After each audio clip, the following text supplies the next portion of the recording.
Ladies and gentlemen, good day and welcome to the Patel Engineering Limited Q4 FY26 earnings conference call hosted by Valorem Advisors. As a reminder, all participant lines will be in the listen-only mode and there will be an opportunity for you to ask questions after the presentation concludes. Should you need assistance during this conference call, please signal an operator by pressing star and then 0 on your touchtone phone. Please note that this conference is being recorded. I now hand the conference over to Ms. Purvangi Jain from Valorem Advisors. Thank you and over to you, ma'am. Thank you. Good evening, everyone, and a very warm welcome to you all. My name is Purvangi Jain from Valorem Advisors. We represent the investor relations of Patel Engineering Limited. On behalf of the company and Valorem Advisors, I would like to thank you all for participating in the company's earnings conference call for the fourth quarter and financial year 2026. Before we begin, let me mention a short cautionary statement. Some of the statements made in today's earnings call may be forward-looking in nature. Such forward-looking statements are subject to risk and uncertainties, which could cause actual results to differ from those anticipated. Such statements are based on management's belief as well as assumptions made by and information currently available to the management. Audiences are cautioned not to place any undue reliance on these forward-looking statements in making any investment decision. The purpose of today's earnings call is purely to educate and bring awareness about the company's fundamental business and financial quarter under review. I would now like to introduce you to the management team joining us on today's call. We have with us Mrs. Kavita Shirvaikar, Managing Director, and Mr. Rahul Agarwal, Chief Financial Officer. Without any delay, I request Ms. Kavita to start with her opening remarks. Thank you and over to you, ma'am. Thank you, ma'am. Good evening, everyone, and thank you for joining us today for Patel Engineering's Q4 and FY26 earnings call. I extend a warm welcome to all our stakeholders and analysts joining us here. We truly appreciate your continued trust, encouragement, and support towards Patel Engineering. We have uploaded our investor presentation along with the financial results on the stock exchange for your reference. I will begin by taking you through the key highlights for the year, the progress we have made across our projects, and share our outlook on the infrastructure sector and growth opportunities ahead. Following this, our CFO, Mr. Rahul Agarwal, will walk you through the financial performance in detail. FY26 has been another important year in Patel Engineering's journey. Despite a competitive environment and industry-wide challenges during the year, due to geopolitical situations and other factors, we continued to focus on disciplined execution, selective bidding, balance sheet strengthening, and building a high-quality order book with projects where our execution expertise creates a competitive advantage. Let me start with taking you through the key developments and the order inflows during the year. During FY26, we secured new orders worth around 4,400 crores across hydropower, urban infrastructure, irrigation, and other segments. These order wins further strengthen our execution visibility over the coming years and reinforce our position in complex infrastructure projects requiring strong engineering capabilities and large-scale project management. Speaking about the orders secured during the year, the largest order secured was around rupees 1,300 crore Kondane Dam project from CIDCO in Maharashtra to improve the water supply in the region. The project involves construction of the dam along with hydromechanical and electrical works, including radial gates and allied infrastructure. This project significantly strengthens our presence in Maharashtra and further enhances our positioning in the urban infrastructure segment, which we believe will continue to witness strong investments over the coming years. In the hydropower segment, we secured around 700 crore HEO hydropower project from LIDCO. The scope includes civil and associated infrastructure works along with testing and commissioning of hydromechanical systems for the 240 megawatt hydroelectric project. We also secured around 900 crore project being one of the package of Renukaji Dam project from HPPCL. The scope includes construction of major diversion tunnels, hydromechanical systems, and associated infrastructure work, which further reinforces our strong hydropower expertise. In Sikkim, we secured the 240 crore Tista 5 power station project from NHPC, involving tunnel spillway, construction, and associated infrastructure works. In the irrigation segment, we secured around 958 crore Nira Devdar Right Bank Main Canal project from Maharashtra Krishna Valley Development Corporation. The project includes development of pipe distribution network. Our share in this project is Rs 192 crore.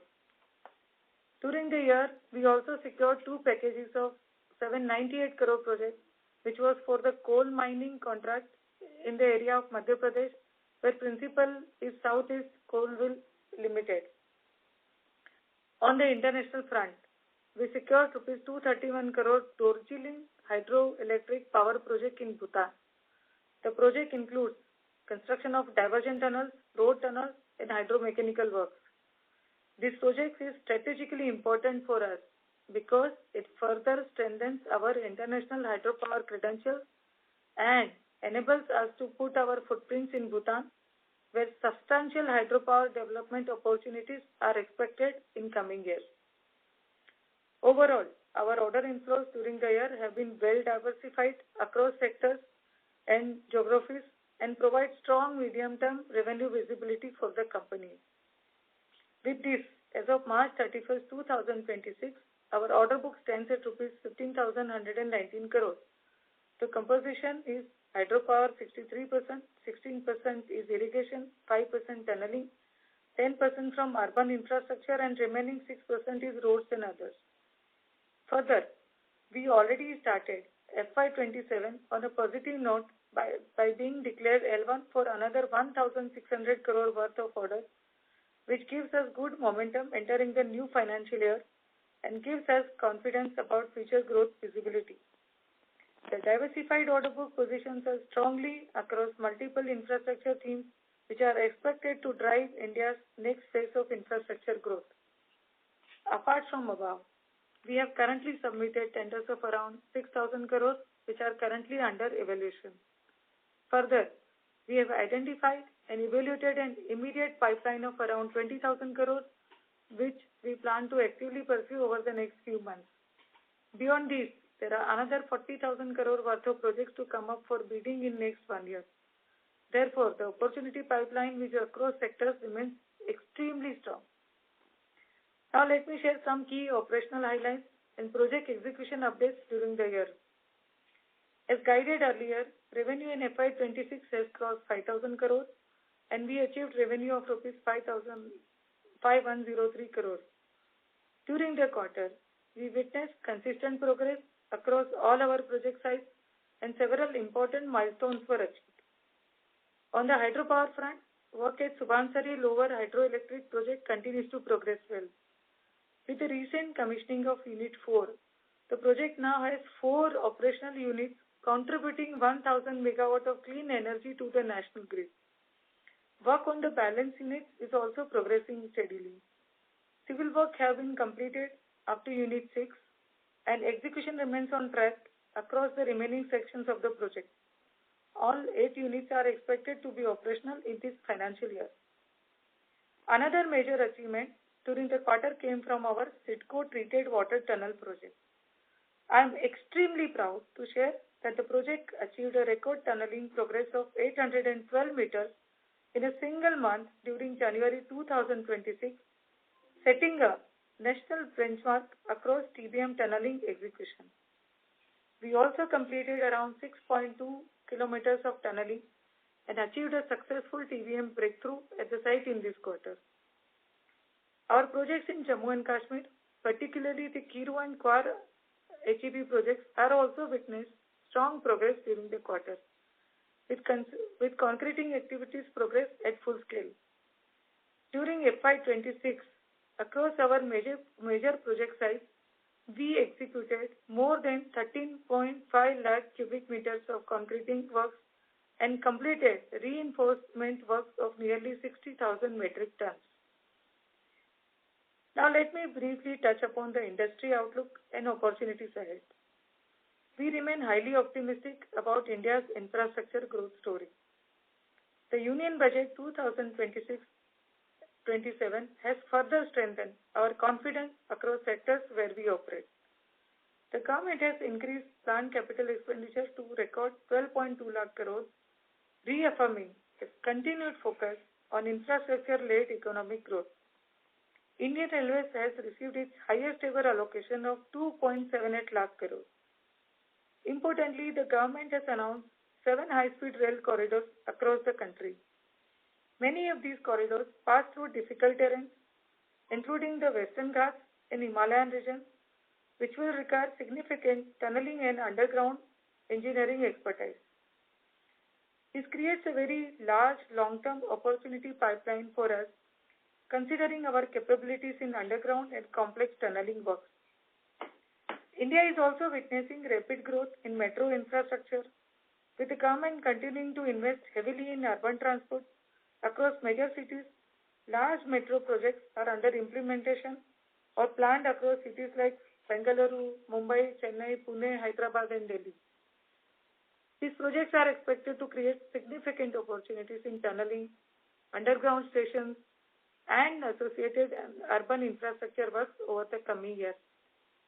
Similarly, the government is also focusing on RRTS, Regional Rapid Transit System projects, which are being developed to improve connectivity between major cities and nearby regions. These projects are expected to generate substantial opportunities in transportation, tunneling, and underground infrastructure. Now coming to hydropower, we continue to remain extremely positive on the hydropower opportunities both with India and internationally. Agencies such as NHPC, SJVNL, NIPCO, and NTPC together have a very large upcoming pipeline exceeding 30 gigawatts. Some of the key projects expected to come up for bidding in near term include Savalkot project of 1856 megawatt, Kalai 2 of 1200 megawatt, Kamla of 1720 megawatt. These projects are in advanced stage of clearance and would be out for bidding very shortly. Also, projects like Upper Karnali of 900 megawatt, Upper Subansiri 1600 megawatt, Kirthai 2 820 megawatt, Italian of 3000 megawatt to come up for bidding in the near future. In addition, pump storage projects are emerging as a major future opportunity. The Central Electricity Authority has outlined a roadmap targeting 100 gigawatt of pump storage capacity by 2035-36, which significantly expands the future opportunity size for companies operating in hydro infrastructure and tunneling. Internationally as well, countries like Nepal and Bhutan continue to offer substantial untapped hydropower potential. In the last quarter, we have been awarded a package in the Dorjiling project in Bhutan and have expected our presence in this region as well. In Nepal, we continue to execute works at the Arun 3 hydropower project. During the first quarter of FY27, we have been declared lowest bidder L1 for the lower Arun project value at approximately 1,600 crores. This project is very close to our existing Arun 3 project site, giving us strong logistical and execution advantage. Collectively, Nepal and Bhutan have an untapped hydropower potential exceeding 70,000 megawatts, and we will continue to actively evaluate opportunities in these markets. Now, on the water infrastructure side, the opportunity landscape remains highly attractive. The government's National River Linking Program has now moved into active implementation phase. The Ken-Betwa River Linking Project, which is the first 30 identified interbasin links major river linking project, has already commenced execution, while DPRs for several more linking projects are in advanced stages. Simultaneously, Maharashtra's planned irrigation investments and enhanced allocation under the Jal Jeevan Mission are expected to create significant opportunities for our irrigation and tunneling business over the medium term. Now let me briefly update you on the balance sheet and asset monetization, which was concluded during the year.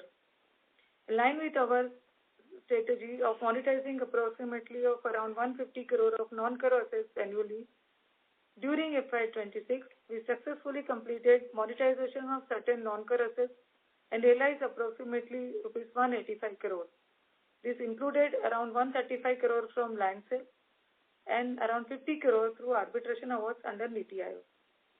We also successfully completed our right issue during the year. The inflows from the rights have been significantly strengthened our balance sheet, supported working capital requirements for ongoing projects, and enabled significant debt reduction of around 450 crores during the year. With a stronger balance sheet and improved liquidity position today, we are well positioned to scale up execution across newly secured and upcoming projects while maintaining financial discipline. So to conclude, Patel Engineering enters FY27 with a strong order book, improving execution momentum, a healthier balance sheet, and a very large opportunity pipeline across sectors. We remain committed to sustainable growth, disciplined bidding, and operational excellence. With the recent order inflows and further order opportunities expected during FY27, we expect revenue growth momentum to strengthen meaningfully from the second half of FY27 onwards. Considering our current order book and strong future pipeline, we expect FY27 revenue to grow by 10%. With that, I will now hand over the call to our CFO, Mr. Rahul Agarwal, who will take you through the financial performance in greater detail. Thank you. Thank you, Kavita. Good evening, everyone, and welcome to the earnings call. I'll now take you through the company's financial performance for Q4 and full year FY26. For Q4, on a consolidated basis, our revenues at 1421 crores. Operating EBITDA is 215 crores with a margin of 15.14%. Profit after tax, it is at 71.5 crore compared to 32.8 crore in Q4 FY25. On a standalone basis, revenue is 1413 crore. Operating EBITDA is 210 crores with a margin of 14.89%. And profit after tax is 96.9 crores compared to 36.61 crore in FY25 Q4. Coming to financial performance for full year, revenue from operations is at 5102 crore as compared to 5093 crore in FY25.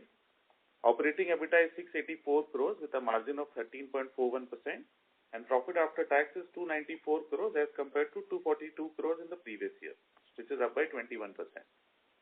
On a standalone basis, revenue is 5066 crore as compared to 5007 crore in FY25. Operating EBITDA stands at 659 crores with a margin of 13%. Profit after tax is 319 crores compared to 259 crores in FY25. Sector-wise, revenue breakup is hydropower 55%, irrigation 23%, tunneling 17%, roads, urban infra and others 5%. Now coming to debt and working capital. The consolidated gross debt as of March 31, 26 is 1,187 crores compared to 1,645 crores at the end of FY25. Hence, the debt numbers have come down significantly by 458 crores as compared to the previous year, majority of which has reduced in the last quarter due to right issue. Client advances as of March 31, 26 is 622 crores compared to 665 crores at the end of FY25. Debt to equity ratio has improved to 0.27 as compared to 0.43 as of March 25. Breakdown of debt. So out of the debt, 847 crores is working capital and 340 crores is term debt, which includes OCD, NCDs and the project specific debt. So working capital, the net working capital days is around 120 days and the net adjusted working capital is 106 days. Now coming to the exceptional items during the quarter. So during the quarter, we have provided for impairment of investments made in hydro subsidiaries of approximately 56 crores, considering the feasibility of revival in the near future.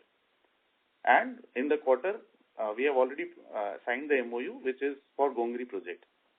Further, as part of our non-core asset monetization strategy, we have decided to sell our investments in a toll road project, ACP Tollways, where we have 32% stake. We have received an offer of rupees 55 crore for the same, and hence provided for 30 crores, being the difference between book value of investment and which was made in 2011-12. Considering that any equity return from the SPV shall be possible only after repayment of the debt in the SPV, in NPV terms, this expected realization is considered reasonable. So the above monetization will be towards our target monetization for 150-200 crores during the year from non-core assets. That concludes the financial overview. We are now happy to take any questions which you have. Thank you very much. We will now begin with the question and answer session. Anyone who wishes to ask a question may press star and then 1 on their touchtone phone. If you wish to remove yourself from the question queue, you may press star and 2. Participants are requested to use handsets while asking a question. Ladies and gentlemen, we will wait for a moment while the question queue assembles. Again, to register, please press star and then 1. Your first question comes from Pritesh Chheda from Lucky. Please go ahead. Sir, what was the market share that you had in the hydropower order wins that you have, which is 4,400 minus 800, so about 3,600 crores of inflows. So what was the market share? So, see, if you talk about the success ratio last year, if we exclude one large project of, Dibang 50, almost 17,000 crores, then it is around 25-30%. And if you include that, it is coming to around 12-13%. So if it is 12%, so which means closer to about 30,000 crore of inflows were given. And in with that, one large project was 16,000. So with that project, we lost the bid, and why did we lose the bid? So there was very competitive bidding done. So somebody took it at a very low value. So we didn't get it. Okay. Is it a new player or is it an old player? A new player. Okay. The other thing is why have we taken this coal mining works? This first time that I'm seeing you taking a MDO project. So we are trying to explore new opportunities, and we got this project. Okay. And this is a small project actually to get 7-8 years. It's executable over 8 years. Yeah. Okay. And my last question is, what kind of inflows are expected this year? What kind of water finalizations are expected this year? And you had given revenue guidance last year about not growing, which happened the same. How do you see FY27 panning out? With this, So FY27, we expect around 10% growth in the revenue. And on the order side, ma'am?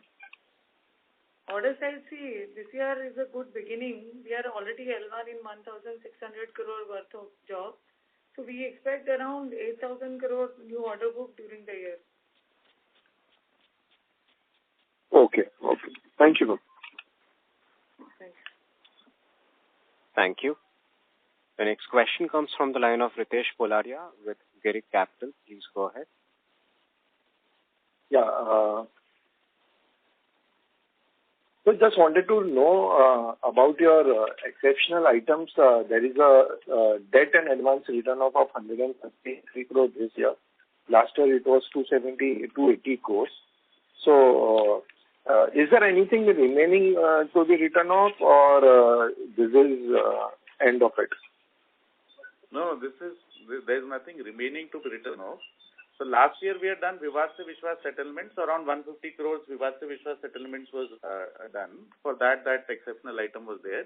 This year, this quarter I've already explained, because two investments. One is for hydro subsidiary, where we have revived one project, and the other project we have thinking that it will take time, so we have written off that. And one is for the toll road project, where we have got an offer from for 55 crores, and investment was around 85, so we have provided that. And in the previous quarter, we have done some settlements for a litigation, and also that provision was done. So there is nothing remaining. Okay. And also there is some excess credit return back of 100 crore. So is there anything on that part still pending, or even that is over? No, everything is over. There is not much excess credit return back of 100 crores this quarter, where I don't know from where you're getting it. But it's on cash flow statement. There is a third last statement in the for the full from year. Operating activities. Right. Yeah, that for is the full year. Right. So that, see, basically what happens is the projects which get concluded during the year. So from that projects, whatever balances are there, receivable, payable, that we have to write back and write off. So where will be the corresponding entry for this? So that will be mostly other income. Okay. And you, ma'am said that expected order win is of 8,000 crore. If you can give some more ideas of what all the projects you are targeting. So as we said, 6,000 crore projects was bids already submitted, which is under evaluation. Another 20,000 crore we have identified, which includes metro, which includes hydro and irrigation projects, where we are going to bid in near future. Another 40,000 crores, which will come up for bidding in next 1 year. So more or less, it will remain in the sector where we operate in next. Okay. That's it from my side. Thank you. Thank you. Thank you. The next question comes from the line of Viraj Mahadevia with MoneyGrow. Please go ahead. Hi, congratulations to the team on the stable results and particularly the high free cash flow generation. I wanted to understand, Rahul, what is driving this high free cash of 450 crores in FY26, and is that likely to continue going forward? So free cash flow, we have come, it is combination of, what we have got from projects and non-core assets monetization. So we expect that to continue. That should continue. And in that case, given the high cash flow generation, the debt pay down, both from organic cash as well as the rights issue, which I'm not sure if all the cash has already been used to pay off the term loans, can you guide us towards an interest cost for the next financial year? See, interest cost for the next financial year overall may not, change drastically because so whatever borrowing has been reduced this year, new projects, whatever we expect, there will be some advances taken for that. So some interest will come for that. But what we expect is the interest cost will not go up drastically from here. It will remain around that region. But presumably you will also repay some principal, right? Correct. Of the term loans. So that should come down. If we take, that will come down. So if we take new projects of around 8,000, say around 8 to 10% advances may come for equipment and for mobilization. So 700-800 crores advances will come, and there will be repayments also. So overall, we don't see the interest cost going up. Okay. And in terms of non-core monetizations, you've highlighted that you monetized 185 crores this year, and arbitration money was how much in FY26? And can you guide us towards those two numbers for 27? For 27, we again consider around 150-200 crores will come from non-core assets, all combined. We can't split it right now between what will come from awards or what will come from other non-cores. But this is, our target is there that between, all land bank on investments and arbitration awards, we should get between 150 to 200 cash at least. So the 185 in 26 was land bank plus arbitration? Yes. So 50 crores was for arbitration, which we got against BG. 135 crores was for land bank. Understood. So you're guiding towards a similar number for next year between the two. Correct. And that will be prioritized to repay term loan, I'm assuming. Correct. So we have, this year also, rights issue, we have prioritized for term loan. So there was OCD, there was IRR on OCD also. That is also repaid. So it has primarily gone for that. Any other OCDs outstanding in future years? So balance OCD outstanding is around 120 crores. In which year? So that we will be repaying in some in FY27, some in FY28, earlier depending upon when the realization happens. from now. Okay, so by 28, all should be repaid. Correct. Okay, sorry. Just last question. Two orders, I believe, are coming up in Arunachal of 20,000 crores. Can you comment on that in terms of likely timelines of bidding, likely timelines of awards, etc.? So Arunachal, Kamla, I said like Lower Subansari, Kamla. So next 6 months it is going to come up for bidding. Okay. Thank you, ma'am. All the best. Thank you. Thank you. Before we take the next question, a reminder to all the participants, you may press star and then 1 to ask a question. The next question comes from the line of Rajiv, an individual investor. Please go ahead. Yeah, thank you for the opportunity. My question was regarding the promoter pledge. So I think over the last 1.5 years, the management has been commenting that the promoter pledge will come down after March. So can we have an update on that, please? So now, post-March results, we will be contacting the lenders and then we'll update you. No, but that you have said earlier. So by when can that come down and by what percentage? Could you give a timeline to that? So at present we will not be able to give you the exact timeline, but our endeavor is to reduce gradually. That, ma'am, you have been saying for the last 2 years, but we need a timeline. Okay, by 6 months this much pledge will reduce, or after 1 year so much will reduce. We need a guidance. Yeah, so the guidance wise I'm saying that, post this March result, as we had said, we will approach the lenders and maybe in next quarter we can get an update as to how much we can be reducing this year. Has the promoter any percentage in mind? Okay, I'm going to reduce by this much. But, see, the target is that, we reduce it by around 15-20%, but let's see, and we'll come back to you. Okay. And my next question was regarding that a real estate project, Patel's Modo in Hyderabad. So I believe the OC was pending and 372 flats were made. I think there were 3 towers, 2 were residential and 1 was a hotel. So can we have an update, how much, when will we get the OC? Number 1. Number 2, how many flats have been sold and what about the 3rd tower which was proposed to be a hotel? Can we have an update? So I think we have applied for the OC. There's something was pending, some litigation or something was there. So we are expecting that to get sorted out this financial year and we should get that OC this year.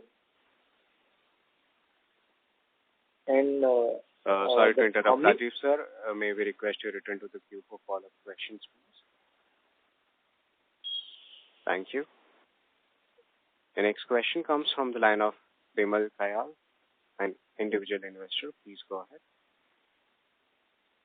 Hello, thank you for the opportunity. My first question is, if you look at the interest cost, it's 79 crore this quarter. And the rate of interest seems to be very high at 18%. Can you help me understand what it is due to? Maybe it's due to the earlier restructuring. So can you give some color on what the terms are and when can we expect this to go down? Their interest rates are up around 11.5%.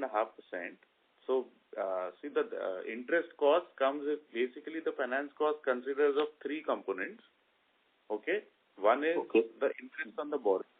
The second is the interest on the client advances. So there we have around 600 odd crores of client advances. So that also carries interest of similar nature.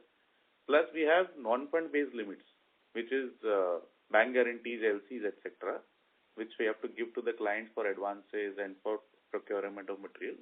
So that also carries a cost. So on an annual basis, I can give you a broad breakup, like around 70 odd crores is for the non-fund based limits. Then around balance what is remaining, if you add up the debt and the client advances, the average interest rates will come between 11 to 12. Okay. Yeah, thanks for explaining this.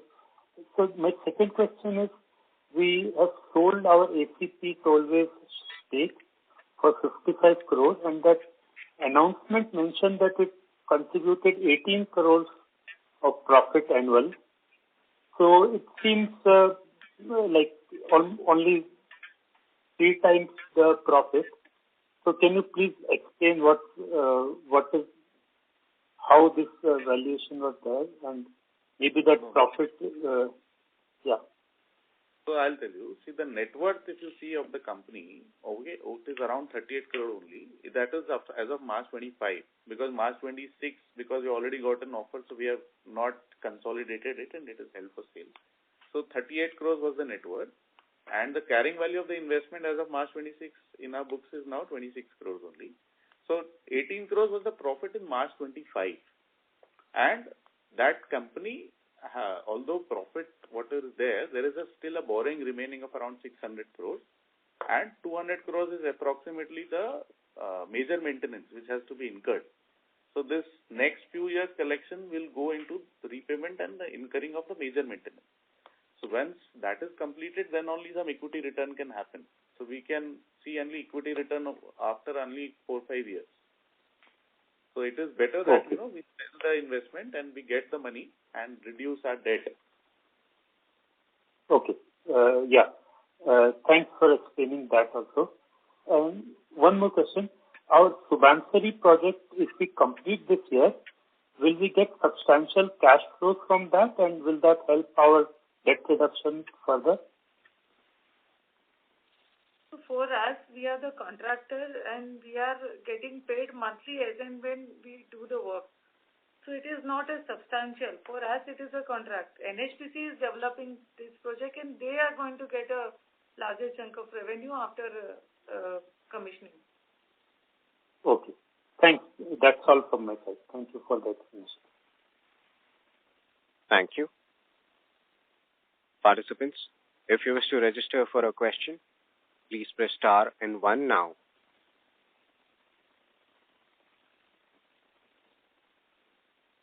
The next follow-up question comes from the line of Rajiv, an individual investor. Please go ahead. Yes, sorry, the moderator cut me in between, so that my answer was incomplete. That Patel's Modo, how many flats have been sold in the 2 towers? And what about the 3rd tower? You are going to make a hotel on that, or what? Can you please explain in detail, please? See, the number of flats sold details I don't have right now, but there were 2 residential towers in there and there was 1 service apartment. Okay, so what is regarding the service apartments? It's lying vacant, or what's happening on that tower? Is it complete? What's happening? Yeah, it is completed from our side, everything. Now the service apartment operator has to start it. Okay, so what kind of revenue can it generate and from when does it happen? See, we don't have any idea about when the revenue starts because that is the service operator will do. And you don't know how many flats have been sold in the 2 towers? I think there were 372 flats. Right now, I don't have those details.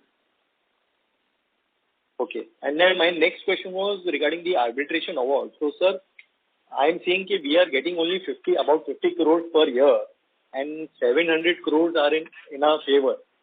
So can we expect we'll get only 50 crores every year for the next 4, 5, 10 years? When can we get, by when this major chunk of the 700 crores come to us? See, out of the 700 crores, more than 400 crores is in High Court right now and balance is in District Court. So it can take some time. High Court generally takes 1 or 2 years and then Supreme Court maybe 1 year. So, but what happens is something or the other out of that, either against Niti Aayog bank guarantee or court deposit of bank guarantee, we try to withdraw that cash flow. And then that's how we get. So overall expected timeline of this will be around 5 to 6 years. Overall. Okay. But it's not that everything comes after that. Got it. And what about the balance 2,300 crores? Any update on that? So balance 2,300 crores. So there are multiple arbitrations going on. So what we expect is we'll get some arbitration awards and then post arbitration award, if we are able to draw the money against bank guarantee, then it comes earlier. If it has to be realized from courts, then overall it may take 6 to 7 years. Okay. My next question was regarding the promoter stake. The promoter stake has fallen from 39% in June 23 to now 31.48%. And the promoter has not participated in the rights issue also. So, I mean, if the promoter didn't want to participate in the rights issue, why do a rights issue? Why didn't you sell the remaining land bank to raise funds? Please clarify. See, there has to be a timing requirement, right? So, rights issue was done because we needed money for the operations and the future projects which are coming immediately. Land bank sale, I mean, we cannot timing-wise, we cannot ensure that it happens immediately. It takes a little bit of time. We have been doing that every year. Like this year also we sold some land parcels. Again this year we are expecting some land parcels to be sold. But we can't expect that, okay, this quarter we need the money and it will come this quarter from land sale. But to me, it seems very absurd that the promoter is not participating in the rights issue, and you want the public to subscribe to your rights issue. So promoters have subscribed around 20 crores, partly, and rest was taken by public. But they should have subscribed to the full quota, no? That's my question. No, but they had already mentioned in the document that they will subscribe partly only. Okay. And my last question, this whatever the balance land sale is there, by when the entire land bank be sold? In the next 3-4 years?